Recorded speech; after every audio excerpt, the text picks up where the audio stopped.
हमारे साथ है लोक जनशक्ति पार्टी रामविलास पासवान के राष्ट्रीय अध्यक्ष चिराग पासवान। ऐसा क्या हो गया कि 2020 के बाद से फिर से आप एनडीए में आ गए? देखिए, 2020 में एनडीए से अलग होने का फैसला कई परिस्थितियों को मद्देनजर रखते हुए लिया गया था। उस वक्त मुख्यमंत्री नीतीश कुमार जी एनडीए का हिस्सा थे और उनकी नीतियों से हमारी पार्टी सहमत नहीं थी। मैं बिहार फर्स्ट, बिहारी फर्स्ट की सोच के साथ हम लोग आगे बढ़ना चाह रहे थे। वहीं उनका साथ निश्चय जो सिर्फ बिहार में नली गली बनाने की, नल जल देने की बात करता है, तो हम लोग चाहते थे कि बिहार में विकास के बड़े मापदंड तय किए जाने चाहिए। पर ऐसे में मुख्यमंत्री जी की राय अलग थी और जिस तरीके से उस अलायंस में हम लोग को कॉर्नर किया जा रहा था, सीटों की संख्या बहुत कम थी, हम लोग के विजन डॉक्यूमेंट को कॉमन मिनिमम प्रोग्राम में इनकॉर्पोरेट नहीं किया जा रहा था।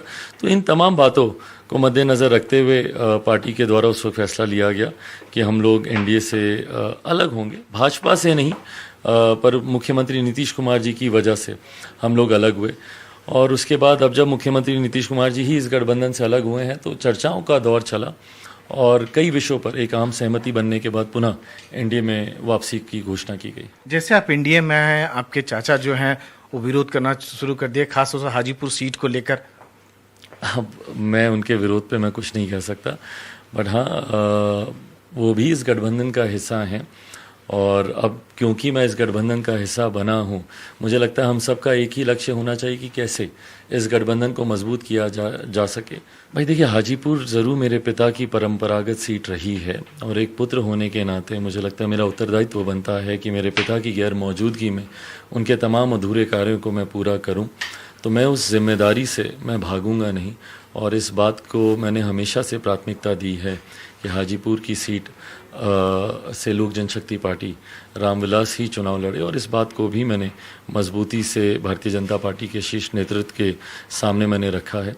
और विश्वास है कि 2024 में जब नामांकन दर्ज किए जा रहे होंगे तो उसमें हाजीपुर से लोक जनशक्ति पार्टी रामविलास ही होगी। और मुझे नहीं लगता कि ऐसे बयानबाजी करने से किसी को सीटें मिलती हैं। वो गठबंधन के भीतर चर्चा करने से ही सीटें तय की जाती हैं, ऐसी बयानबाजी से। और देखिए, वो मेरे चाचा हैं, मेरे पिता के बाद मैंने उन्हीं में ही पिता की छवि देखी है।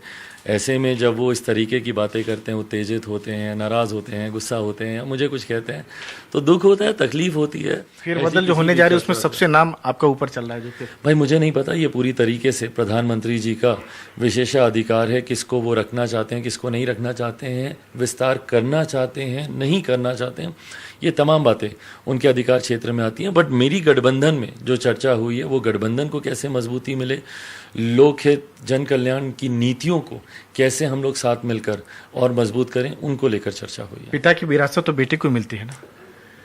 मैं चाहूँगा और मैं विरासत को सिर्फ विरासत मिलती है इसीलिए नहीं, अपनी मेहनत से, अपने कार्यों से और जनता का विश्वास जीत कर इस विरासत को मैं आगे लेकर जाना चाहूँगा।